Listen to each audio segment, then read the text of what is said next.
10 Min con Jesús, sacerdotes. Queridos amigos, en este 17º domingo del tiempo ordinario del año litúrgico B, hacemos una pausa a nuestra lectura del Evangelio de Marcos, que se sigue usualmente en este año. Y durante 5 domingos leeremos el capítulo 6 del Evangelio de San Juan, prácticamente de manera continuada. Este capítulo 6 del Evangelio de Juan está en el centro de lo que llamamos el libro de los signos. Recordemos que el Evangelio de Juan está dividido en dos grandes partes: el libro de los signos, del capítulo 1 al capítulo 12, y el libro de la gloria, del capítulo 13 al capítulo 20, seguido por un epílogo en el capítulo 21. Pues bien, el libro de los signos, lo sabemos bien, está conformado fundamentalmente o articulado a partir de 7 grandes signos de Jesús. Jesús realiza 7 signos con los cuales demuestra su poder mesiánico y divino. Son signos, es decir, así se los llama, semella en el Evangelio. Tienen como objetivo lograr la fe en Jesús. Aquel que ve sus signos debe ir más allá del prodigio que puede contemplar para llegar al único capaz de llevar a cabo ese prodigio, que es Dios hecho hombre en Jesús. Entonces, es interesante porque en este libro de los signos, sabemos bien son 7 signos, en el centro, es decir, el signo número 4, nos encontramos con el signo de la multiplicación de los panes. Es un momento culminante y al mismo tiempo decisivo en el ministerio de Jesús. Nunca lo ha seguido tanta gente al Señor. Llega un momento en el que lo sigue realmente una multitud, casi podríamos decir incontable. El Evangelio nos refiere a 5.000 hombres, sin contar mujeres y niños, es decir, una cantidad inmensa de personas. Jesús, sin embargo, no se contenta, digamos así, con los números, pues al final de este capítulo 6, los únicos que van a quedarse con él son los 12. El Señor entonces, lejos de procurar, digamos así, una adhesión multitudinaria, lo que quiere es que lo sigan aquellos que han hecho un verdadero discernimiento y que están dispuestos a ser discípulos suyos de verdad.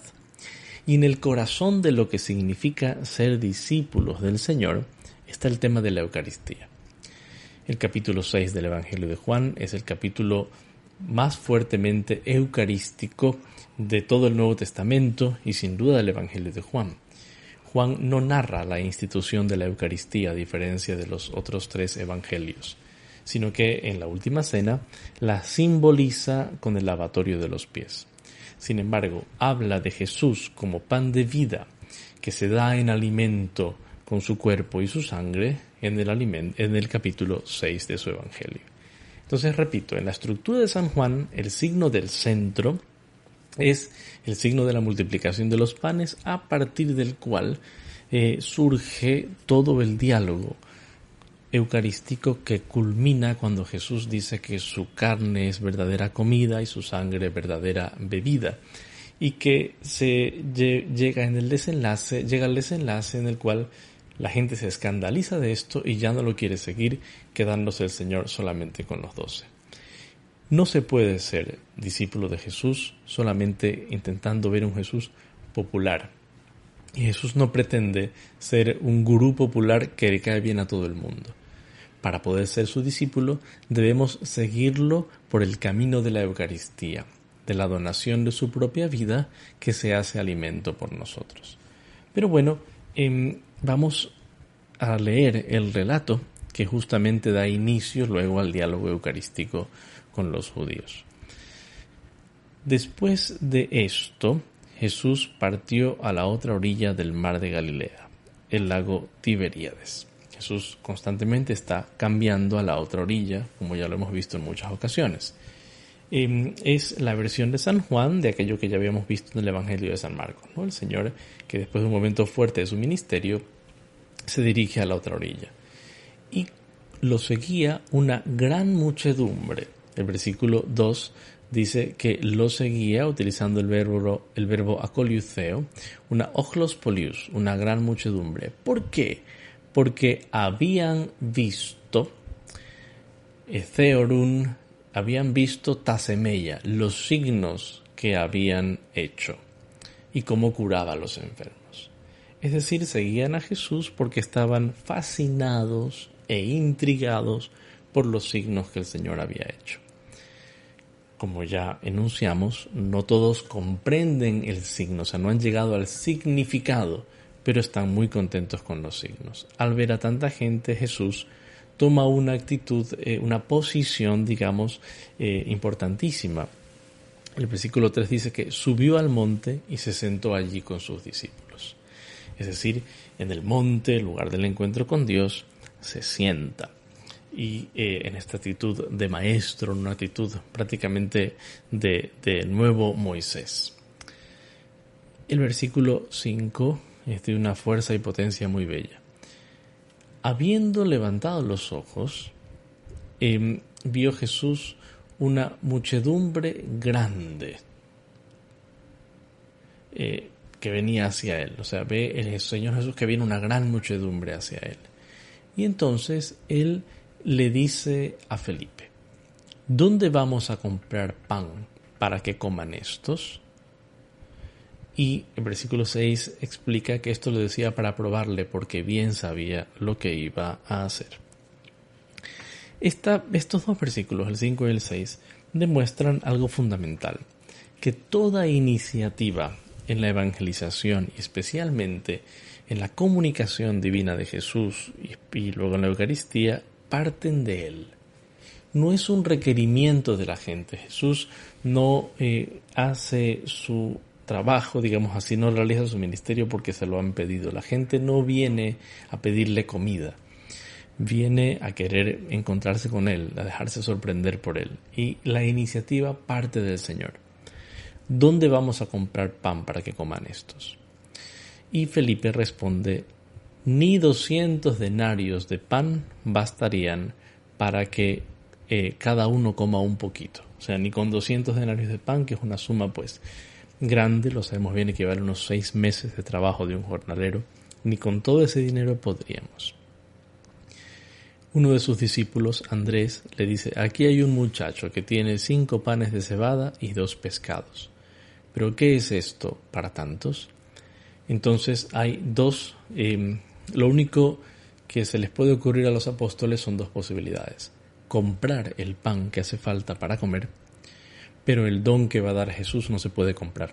No alcanza con el dinero para el don que Jesús va a dar, que es el pan, que además es símbolo del verdadero don que es su cuerpo en la Eucaristía.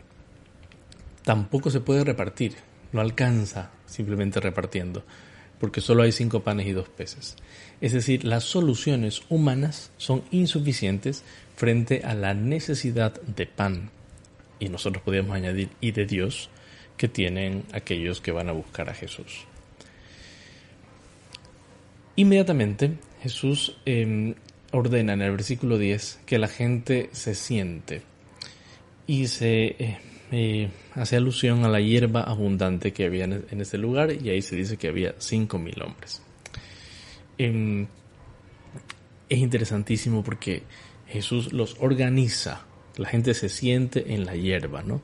Esta hierba puede ser posiblemente una alusión al Salmo 23, ¿no?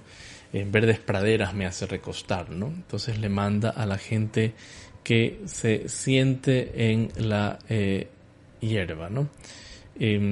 Recordemos que es anapipto, reclinarse, ¿no? Es el verbo, la expresión que se usaba para sentarse a comer. Por lo tanto, sí podría muy bien digamos, conciliarse con la lectura del Salmo 23. No me hace recostar, repostar, reclinarme en verdes praderas. El Señor, como buen pastor, va a dar el verdadero alimento. Jesús tomó los panes y después de dar gracias, los repartió a los que estaban sentados e igualmente les dio cuantos peces quisieron. Jesús tomó el pan y luego, dice el Evangelio, elaben untus artus o Jesús kai eucharistesas diedoken. Eucharistesas, habiendo dado las gracias. Pero el verbo usado aquí es el verbo eucaristeo. O sea, Jesús va a repartir un pan eucaristizado, un pan sobre el que ha orado, el que ha dado las gracias. El gesto de Jesús es el gesto del pater familias, del padre de familia que toma el pan, lo bendice y lo reparte. Pero en este caso es un gesto de pater familias, digamos así, con atribuciones extraordinarias, porque va a repartir de nada, de 5 panes y 2 peces, va a repartir para toda la muchedumbre. Jesús realiza esta oración sobre el pan, esta Eucaristía, esta acción de gracias sobre el pan, que anticipa en cierto modo, de modo simbólico, representativo, aquella oración eucarística que va a hacer posible el don eucarístico, el don de la Eucaristía en la última cena y cada vez que se celebra la Eucaristía. Y les da el pan todo el que quisieron, ¿no? Según quisieron. Oson ethelon, todo lo que quisieron, o sea, comieron todo. Y es interesante el versículo 12, ¿no?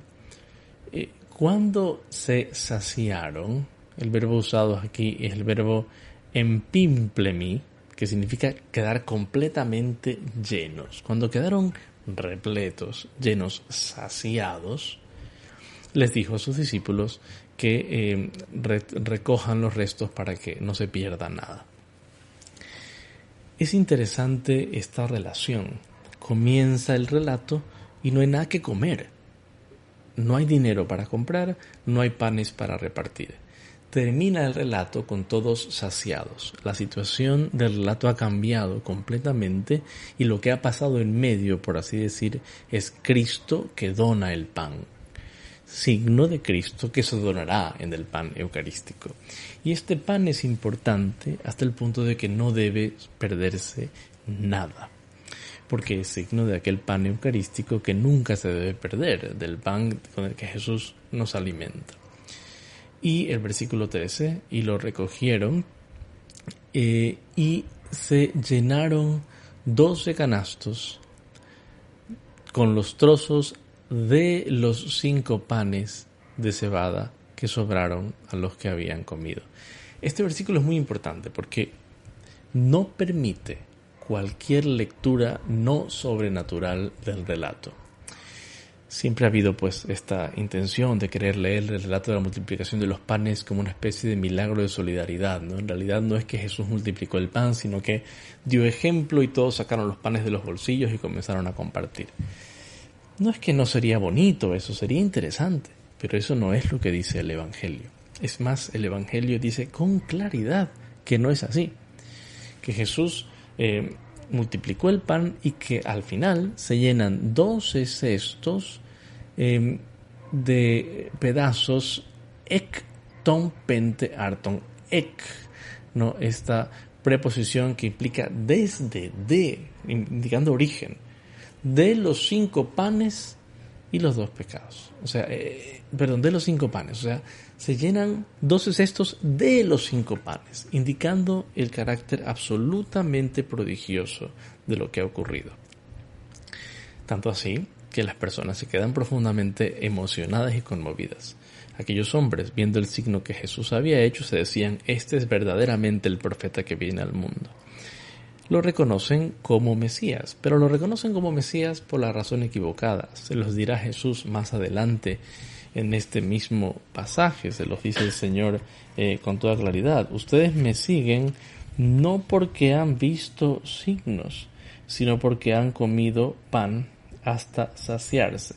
En el mismo capítulo 6, versículo 26. Les aseguro que me buscan no porque han visto signos, sino porque han comido pan hasta saciarse. O sea, ustedes no entendieron que la multiplicación del pan no me constituía en una fábrica de pan, sino que era un signo del verdadero pan que yo les voy a dar, que es lo que Jesús dirá en el Evangelio del próximo domingo. Entonces la gente lo reconoce como profeta, pero por la razón equivocada. Y Jesús, reconociendo que estaban dispuestos a llevárselo para hacerlo rey, se retiró al monte él solo. rechaza pues una visión solamente humana de su ministerio y se va al monte a orar en serenidad y tranquilidad para concentrarse en lo que sí es su ministerio, entrega de su propia vida en el amor. Muy bien, queridos amigos, esta es la primera parte de este hermoso relato del capítulo 6, que luego se transformará en discurso eucarístico y que seguiremos viendo los próximos domingos. Que Dios los bendiga.